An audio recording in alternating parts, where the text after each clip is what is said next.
Right, good morning, Rabbi Isai. Let us continue from where we left off yesterday. Yesterday, we left off with the Machlokes Rambam and Raavad. We are on the hunt for these Gedolim v'Tovim Mimenu. Who are they? Who are they? Who are these that are greater, well, depending on how you understand the Rambam, like we said, the Chazon Ish understands that they're Gedolim v'Tovim Mimenu means within Klal Yisrael, and there are those that understand that it means greater than the Rambam. But do we find them out? Where do we find them? So I want to draw your attention to the following on the new sheets that I've given you today. And Ibn Ezra. There is a fascinating Ibn Ezra. Source 6. And Ibn Ezra in Shmois, Perek Lamed Gimel. This is part of a very long and fascinating and abstruse, very involved, mathematical and almost, it seems, Kabbalistic, a long Ibn Ezra, and I've extracted a few bits from it, because he confirms not that the Raavad needs confirmation. And in fact, the Rambam himself, and I was going to put it in the sources, I'm scared it's just going to get too long. The Rambam himself in Igeres Tchias HaMesim makes reference to those who believed that, I have to be careful how I say it, but those who believed erroneously that in some way there is physicality, you can attribute some aspect of physicality to Hashem. There were those who believed it. Not today, but we're going to get into the big, what's called the Pulmus on the Rambam, 1232, Provence, and the letters that went backwards and forwards, and the Cherem, the Charomim, and the Rabbeinu Yonah. I'm just giving you, I want to whet your appetite, because it should be a really, really interesting insight, not just historical, but in the Torah. But we'll get to that. But for today, let's learn this little, it's a tiny extract, an excerpt from an Ibn Ezra here. Source 6. This is on the Pasuk where, this is where we've already learnt in the Rambam about, he asks Hashem to see his kavod, Harinos Kvedecha, and he Samticha B'Nikras Atzur, and Chazal say that Hashem showed him the Kesher Shel Tfilin, his Kesher Shel Tfilin. In Shir HaKavod, what do we say? Kesher Tfilin Hera Le'onov, Tmunas Hashem Le'neged Einov. What does Kesher Tfilin mean? So, says the Ibn Ezra, and please remember this is an extract. You can go and learn it and look at it. Good luck. If you get pshat in it, let me know. It talks about the Shem Ayin base. It's absolutely fascinating Ibn Ezra. Okay, Al-Kain. Vayiru es Elokei Yisrael. When it says that they saw the God of Israel, Vayiru, v'gam va'era es Hashem, Pasuk in Yeshaya, v'chein nivos Yechezkel, hakoil b'marois Elokim. This was all in prophetic vision. V'hinei omar b'kan v'ro'iso es achoirai, u'b'mokem acher u'tmunas Hashem yabit. It says, you shall see Esachoirai. And it says, Utmunas Hashem Yabit. Ve'ele hadvarim tzrichim pirush oruch. And these matters require much elaboration and elucidation. V'hagoin oimer. And the Gaon says, Ki haponim pnei ha'oir. What does it mean, ponim and ocher? Ponim is pnei ha'oir. V'hamoshol pnei hashemesh. V'ha'achoyrayim hanishar meha'oir hizdabek be'echod. Good luck if you to understand that properly. We're not going to even try and explain it properly. He's referring to the Rambam? No. I'm not sure, actually. I can find out. Maybe whether it's from Sadigon, I don't want to say because I don't know. Anyway, he says, V'ein tzorech l'chol zois. This explanation of the Gaon was unnecessary. V'lifnei she'afaresh zeh oimer. Before I explain this, I shall say the following. In other words, he's about to tell us an introduction, a hakdama, a klal, a rule. Da, ki Hashem lo diber im Moshe ponim el ponim, rak ba'arboim Hayoim Hashlishi V'Hala. HaKadosh Baruch Hu only spoke to Moshe face to face, only the third set of 40 days. Uba'avoir Hashem al Ponov, Oz Koran Oir Ponov. And when Hashem passed by his face, then his face lit up. Because the first part of the Nevuah came about through the Malach of Hashem, who appeared to him in the sneh. V'sham kosuv vayomer Hashem v'kochov Hashem holich lifnei yoma ki hasholuach yidaber aloshen hasholeach v'zehu hayoim shera Moshe masher bikesh hoya lo ki yom matan Torah liYisrael v'lo higiyu adam lefonim v'achrav el malosai. So he sees. This is the point in time where he finally sees what he calls ponim el ponim. Before was a shliach, a malach, even the snare and everything else. And this day, he says a beautiful thing, and this, by the way, should trigger a memory from yesterday's, from what we learned yesterday, that it's almost word, sorry? Snare is the bush, right? Yeah. The Rambam writes, let me just find it.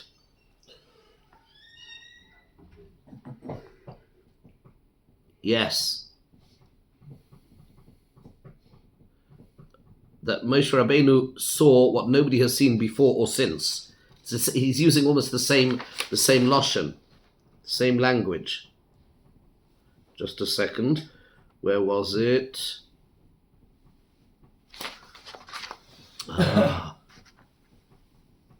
Oh, yes, it's in Halacha, just for your reference, it's in Halacha Yud. Right? The Ibn Ezra, interestingly, uses the same language. And this was the day that was like a day of Matan Torah for Klal Yisrael. The day when Hashem shows Moshe Rabbeinu, Es achoyra ponei le'yiro, when it says ponim el ponim, it's Hayalei Kiyom Matan Torah Yisrael. The revelation is the same as Matan Torah. V'lohi gi adam lefana v'achrav el malosei. Nobody before or after exact. It's the same lashon as the Ram. I just want to point that out. And here's the reason that I quoted this. V'chachomenu amru shehera loy kesher shel tefillin. Chazal say Hashem showed Moshe the kesher of tefillin. V'divreihem nochain, says Ibn Ezra. I agree. Gives a haskama. Divreim nochain. Chazal are right. Rak loy kasher yefarshuhu chachmei doireinu. But not in the manner that the Chachamim of our day explain it, shehu kamashma'oi, that it is literal. Kisoid amoku, they're not right, because it's actually a deep secret. What do you see from this Ibn Ezra? That there were Chachmei Doireinu who explained Kesher Shel Tefillin kamashma'oi. Hashem has Tefillin and he has a Kesher. That's Hagshama. That's Chachmei Doireinu. So it would appear, unless I am misreading the Ibn Ezra, which is a possibility. And if so, which letter is the Kesher of the Tefillin? Which letter? Not now. I know the whole vault and the Chasam Sof and everything. No, that's not the Rega. The context, guy. The context is as follows. We're not saying Pshat. I have lots of Torah to say on what Kesher Shel Tefillin, the Shin and the Dalet and the Yodezeh. Yafeh umatok. In case that's what you're talking about, there's a lot to say.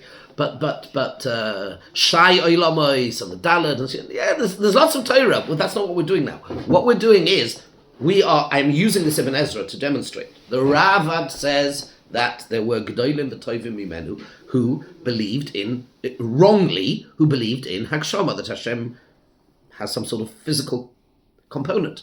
And I'm pointing out, now we know this from many sources, and I'm going to giving you some of the sources, and this I believe is one. Yeah. That the Ibn Ezra is saying that Chachmei Doireinu, of his generation, there were Chachamim who explained Kesher Shel Tefillin kamashma'oi.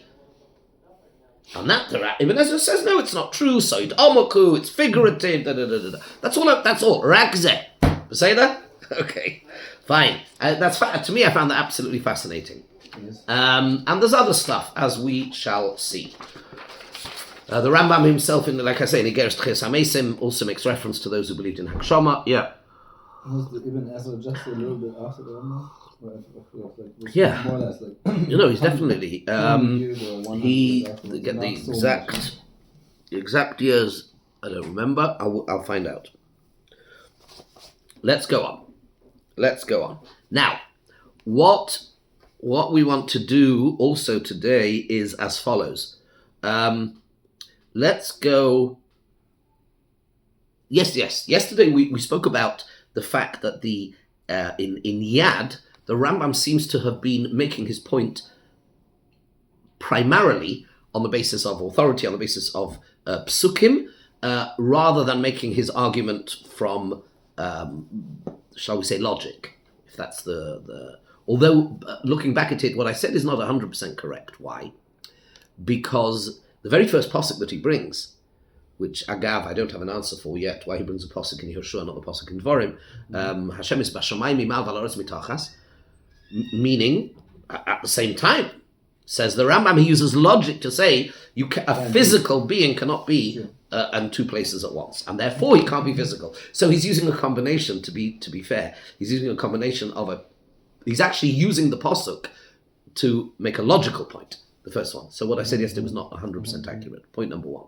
Point number two, we're going to see now in Moira, the Rambam in Moira, that first of all, he definitely does use logic, very much so. Let's look at one small piece here, source 4. Do you have another copy for that? I made 6 or 7 copies. Sorry. Apologies. Yeah. Okay. Source 4. Says the Rambam. 4. Number 4. That's right. So this is Moira Chelik Aleph Perek Nun Hey. Kvar Kod, again, this is I extracted bits from the Perek. You want to go and learn it, Gesundheit. Kvar Kodam Lonu B'Mekoimos Rabim Mizeh HaMamar Ki Kol Ma Shemechayev Gashmus Ro'ui Behechrech Laharchikoi Mimenu Yis'ale. I've already explained, says the Rambam many times in this Mamar, that any attribute or quality or function which is necessary or connected to physicality, one has to reject that. Behechrech. You have to reject that when referring to HaKadosh Baruch Hu. V'chein kol ha'pa'olois yiruchak mimenu. Activity, actions. Ki kol ha'pa'olois yichayvu shinui. Any action or any being acted upon suggests change. V'shehapoyel lahapa'olois hahem bilti hamispoel beloy sofek. Hashem can't be acted upon.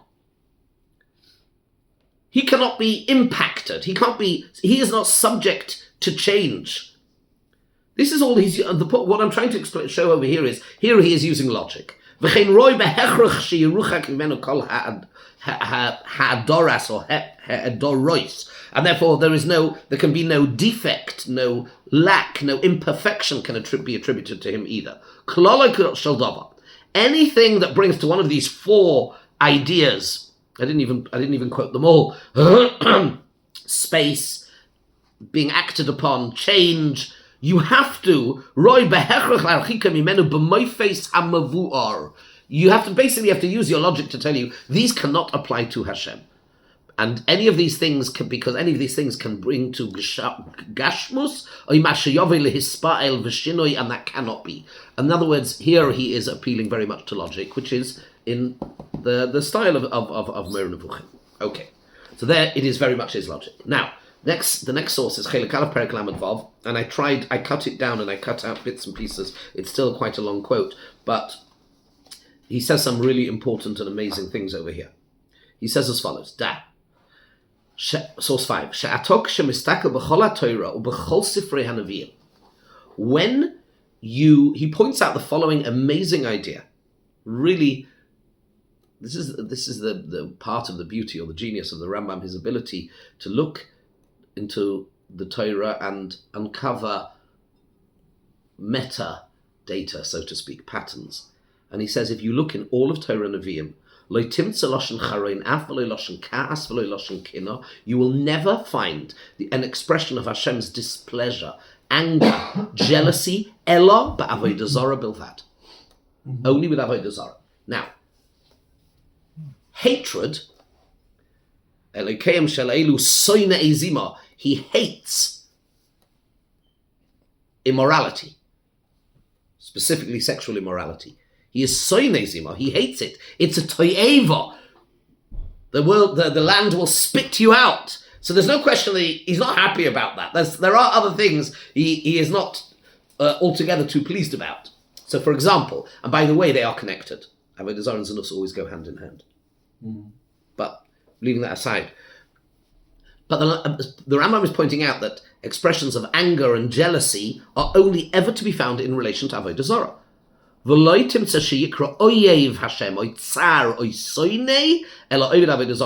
only people that are called enemies, haters of Hashem, are those who serve avodah zarah. And he's about to explain why. V'omnam. Osu sifrei hanavua zeh hachizuk hagodol li zeh das botel nisle bo yizbarach. What the Sifrei Hanavim did was to underscore, was to emphasize, and give tremendous prominence and importance to the idea of being mevatel avodah zarah. You know, for example, it's the only the Gemara says that comedy, leitzonus. Kol leitzanusa asura. Any leitzonus is asur. Levar mi leitzanusa d'avodah zarah. Making fun, mocking, because the idea of mocking something is okay. I won't get too carried away. Zaid yohir leitz shemai. Leitz is the ability to belittle something and to mock it. And that has no place in Yiddishkeit, with one exception, Leitzonus, and that is Leitzonus of Avodah Zarah. And therefore Eliyahu in the Har Carmel by the Nevi Habal, what does he say? Call a bit louder, maybe your God's in the toilet. He's making fun. That's what he's doing. It's Leitzonus to Avodah Zarah. Why? Well, I remember Ramatisio Zatzal used to give a shir once a year, when he would talk about how terrible the making fun of things are, and he explained it in many different ways. And one of them, for example, is when you make fun of something, it doesn't need to make sense. In fact, it probably shouldn't make sense. It's not logical. It does not work with logic.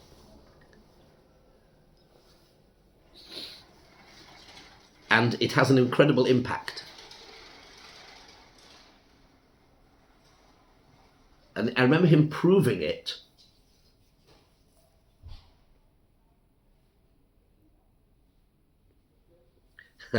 Yes, he said as follows.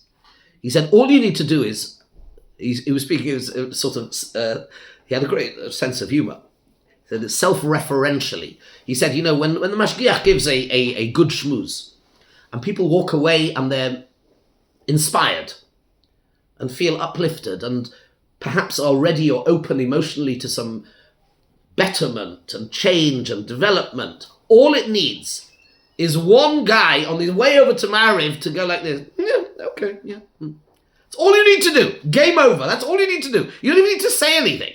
You don't even actually, all you need to do is, you know, the Mashgiach, one person says to the other on his way to Mariv after, you hear the mashgiach, gewaldig, really gave us a chizuk tonight. I'm going to, no. That's all you need to do. Raise your eyebrows, make a mocking smile, and that's it. It's all gone in an instant. And I remember him saying, he said, and this is the only shmooze that you're not going to be able to do that, because when you do that, you're proving my point. This shmooze where I'm telling you about the koyach and the power of leitzonus to mock is the only shmooze where somebody on the way to Mariv will say that, and that actually will be proving my point. Not, what? Likewise this year. Okay. Yeah. And the power is, and why that is another story, and not for now. But, therefore, the belittling of a value without proving it logically is appropriate in one arena, in one area, and one area only, and that is the belittling of Avodah Zarah. Because, now why is that? Because Avodah Zarah is worse, he's going to explain, than not believing in God at all. It's worse. And let's try and, this is his premise here. Let's try and delve into it a little bit. Kimi, again, v'omnam osu sifrei nevuah, so it's just after the dots on the third line. Follow with me.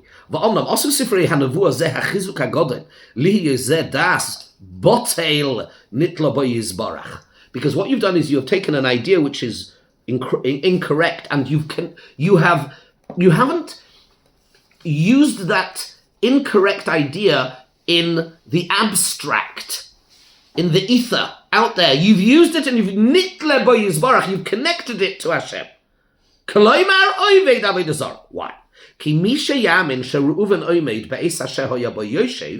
If somebody believes that Reuven is standing when really he's sitting,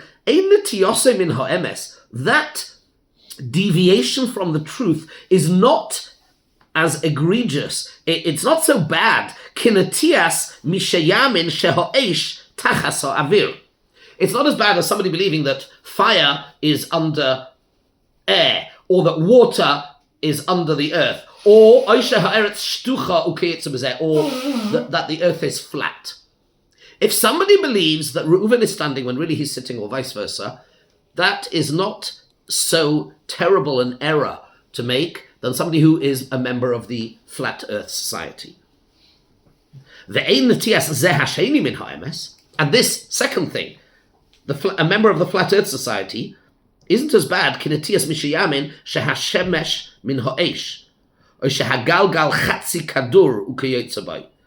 Another impossibility, whatever that means.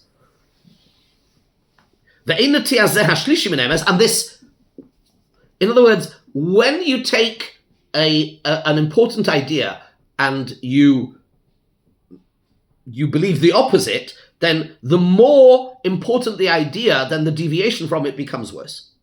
This deviation is not as bad. Somebody believes that malachim eat and drink. That's even worse.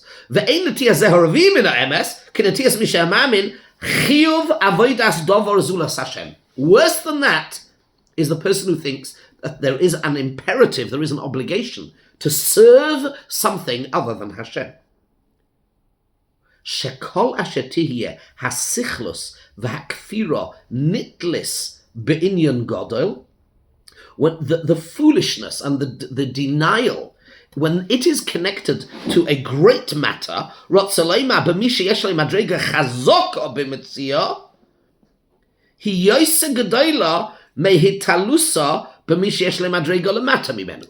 Then it's much worse than when you make a mistake and you're connecting it to something that is less than it.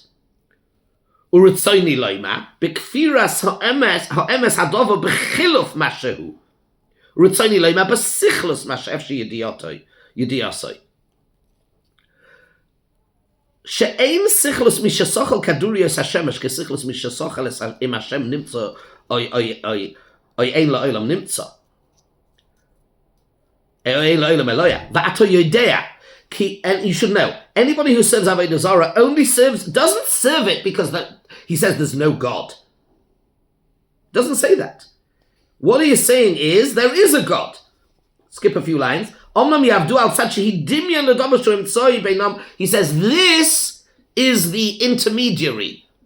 Of course, they didn't serve this molten idol and say, oh, that. He goes on to say. He doesn't say, nobody suggests that this created heaven and earth. They were not stupid. They did not say that this idol that they were bowing down to, Baal, Asherah, whatever, Tammuz, it's another idol. All of these idols, they didn't suggest that they created heaven and earth. They weren't stupid. They knew that. But they said, this is somehow the intermediary through which we serve Hashem. And therefore we serve this as an medium, as a means, as a method, whatever the reason was, They believed, he goes on, look, 4 lines up from the bottom. And he says, nobody argues with this. By the way, he says, nobody argues with this. 4 lines up from the bottom. They believe in the existence of Hashem.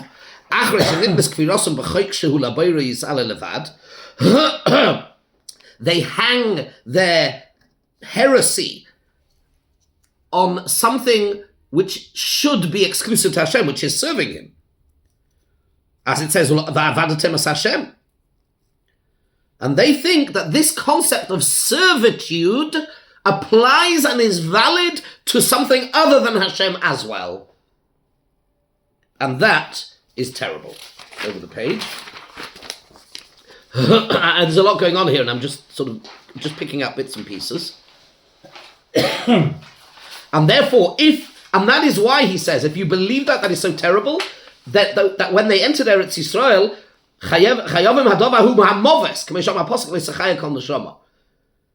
because Avodah Zarah, it doesn't say it for atheists. It didn't say for people who don't believe. You don't believe. You're okay. You don't know. You don't believe that anything created the heaven and earth. You're wrong, but it's far, far worse to believe that there is a Rabbeinu Shel Olam, but that one ought to serve this figure, representation, medium, intermediary, whatever word you want to use it. What's that got to do with what we're learning? Go down to the last bit that I've put emboldened here.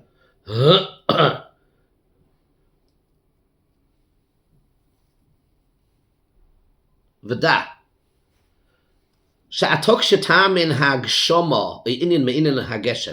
If you believe, yes, there's a God, and there's a one God, but he has a body, all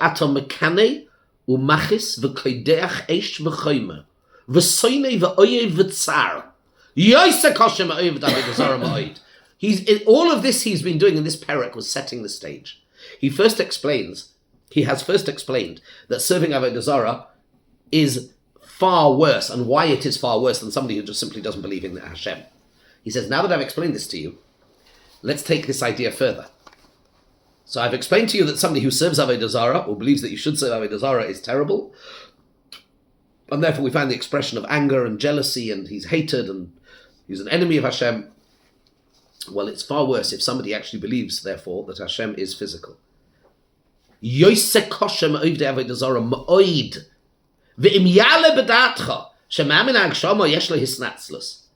here, this is almost as if the Rambam is responding to the Ravad. He's responding to the Ravad in Hilchos Tshuva. What did the Ravad say? Lama. Why? Remember? Why? Tyra Rambam. Why did you call him a min? Why did you do that? Gedolim v'tovim mimenu believe this. Give him a break. So, yes, of course it's wrong. Of course the Ravad agrees there's no Hagshama to Hashem. But that doesn't make you a min. Gedolim v'tovim. They've got an excuse. They'll shibush hadeyos. The Rambam now responds directly to that. Ve'im yale b'datcha shema min hagshama yesh lo hisnatzlus ba'avur shegodal aleha. If you think he has an excuse, he grew up with it, or he's foolish. Kaitzer hasagosai, he's not able to realize. Then Cain roy shatamin by David Avodah Shula Yavid Elasichus. Somebody says Avodah Zarah is also foolish. He's also just making a mistake. He's also just being foolish. So why put him to death? Cain Teda Shaved Avodah Zarah Omnam Evyu Lavidosa Dimyonim Tziurim Chaserim Ein Isnatzlus Im Cain. There is therefore no excuse for somebody who is not Mekabel from Hama'amsim Hama'ainim. Chazal, tell us. No. So you don't understand. There's things you don't understand. Fine, be Mekabel. Sh'ani lo yachshav kofer lemisha lo yovi moifes al archokas agashmus. He says, I will not consider a kofer for somebody who doesn't bring for somebody who is, it's a double negative here, somebody who does not prove the rejection of physicality. I won't call him a kofer, but I will call a kofer somebody who doesn't believe that Hashem is incorporeal. Culture came b'mtzoi b'pi unkelus, u'pirush Yonason ben unkelus olav hasholem. So you find something a shvera targum. Yirchaku min hagshama kol masha ifsha. And you'll see that they always try to be marchik geshama whenever it's possible. And therefore there is no excuse. And this is his response to the Rambam. I'm sorry, you may not be smart enough to be able to work this out. You should be, but you're not. But you need to be makabel. And if it's the fact that you're not prepared to be makabel from Chachmei HaTorah. The problem is that we have an Ibn Ezra who says that Chachmei Doireinu believe that. So who am I going to be makabel from? The Rambam will say, well, they're wrong, and they're also meaning. And this is where we have to leave it for today.